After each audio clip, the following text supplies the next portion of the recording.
BJP মহিলা মোৰ্চাৰ পৰা আৰু আমাৰ মণ্ডলৰ চাপৰ বহুলপুৰ মণ্ডলৰ পৰা এতিয়া মৌন সমদল ওলাইছোঁ। এতিয়া আমি থানাৰ পৰা ট্ৰেন্সলৈ মৌন সমদল যাত্ৰা কৰিম আৰু এতিয়া আমাৰ নাৰীৰ যিটো কি হৈছে তাৰ কাৰণে আমি মৌন সমদলটো ওলাইছোঁ। নাৰী সুৰক্ষাৰ কাৰণে। আজি আমাৰ কাৰ্যসূচীটো হ'ল আমি চাপৰ বহলপুৰ মণ্ডলৰ তৰফৰ পৰা আমি এটা কাৰ্যসূচী হাতত লৈছোঁ,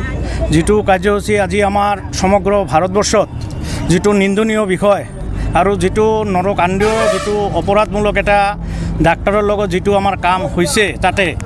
যে ইমান বেয়া কাম আৰু এই বেয়া কামত যিটো আমাৰ ভাৰতীয় জনতা পাৰ্টীৰ তৰফৰ পৰা আমি এইটো ক'বলৈ ওলাইছোঁ যে ইমান নিন্দনীয় বিষয়ত আৰু ইমান জঘন্য কাণ্ডৰ বিপক্ষে যাতে এইটো ন্যায় আমাৰ দলৰ পৰা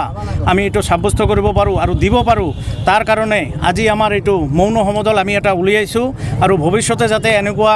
কোনো ঠাইতে যাতে এনেকুৱা জঘন্য কাম নহয় আৰু তাৰ কাৰণে আমি ভাৰতীয় জনতা পাৰ্টীৰ তৰফৰ পৰা আমি আমাৰ প্ৰশাসনকো আমি কৰিম, অৱগত কৰাম, যাতে আমাৰ চাপৰ হওক বহলপুৰ হওক অসমৰ যিকোনো ঠাই ভাৰতবৰ্ষৰ যিকোনো ঠাইত যেনে এনেকুৱা কোনো জঘন্য কাম আমাৰ কৰিব নাপায়, তাৰ কাৰণে আমি আজি আমাৰ এটা মৌন সমদল ওলাইছোঁ। আৰু এই মৌন সমদলটো আমি ওলাইছোঁ আমাৰ এই মহিলা মোৰ্চা, আমাৰ চাপৰ বহলপুৰ মণ্ডলৰ তৰফৰ মহিলা মোৰ্চা আছে, আমাৰ মহিলাসকল আছে, যিসকল মহিলাই আজি আমাক ছাপোৰ্ট দিছে বা যিসকলে মহিলা যিসকলে পুৰুষ আৰু ভাৰতীয় আমাৰ জনতা পাৰ্টীৰ যিসকল কাৰ্যকৰ্তাই আজি আমাৰ লগত ছাপোৰ্ট দিছে তেওঁলোককো মই আজি ধন্যবাদ জ্ঞাপন কৰিছোঁ, যাতে আগলৈ আমাৰ ভৱিষ্যতে আমি যাতে এনেকুৱা কোনো জঘন্য কাম আমাৰ নহয় আমাৰ দেশত, তাৰ কাৰণে আমি সকীয় দিছোঁ আৰু আমি অনুৰোধ জনাইছোঁ আমাৰ প্ৰশাসন বিভাগক যাতে ইহঁতেও সতৰ্ক হৈ থাকে, যাতে নাৰী শক্তি আমাৰ কথা হৈছে নাৰী শক্তিক আমি আৱৰ দিব লগা আৰু বেটি বাচাও বেটি পঢ়াও যিটো আমাৰ আছে আমাৰ প্ৰধানমন্ত্ৰী নৰেন্দ্ৰ মোদী ডাঙৰীয়াৰ যিটো কথা আমি তেনেকৈ চলিব লাগিব আৰু এইবিলাক কাম যাতে আৰু হ'ব নোৱাৰে, তাৰ কাৰণে আমাৰ ভাৰতীয় জনতা পাৰ্টীৰ পৰা আমি এইখিনি কাম আমি সব মুক্তভাৱে আমি আজি আমাৰ মমবাতি লৈ আমি এটা মৌন সমদল উলিয়াম। কলিকতাত নিৰ্মমভাৱে চিকিৎসকক হত্যা কৰা ঘটনাই জোকাৰিছে দেশ। ন্যায় বিচাৰি চাপৰত ভাৰতীয় জনতা পাৰ্টীৰ চাপৰ বহলপুৰ মণ্ডলৰ সভাপতি কমল নাগৰ নেতৃত্বত আৰু মহিলা মৰ্চাৰ সহযোগত হাতে হাতে মমবাতি লৈ প্ৰতিবাদী কাৰ্যসূচী ৰূপায়ণ কৰে। উক্ত প্ৰতিবাদী কাৰ্যসূচীত প্ৰায় ৫ শতাধিক পুৰুষ মহিলাই অংশগ্ৰহণ কৰা পৰিলক্ষিত হয়।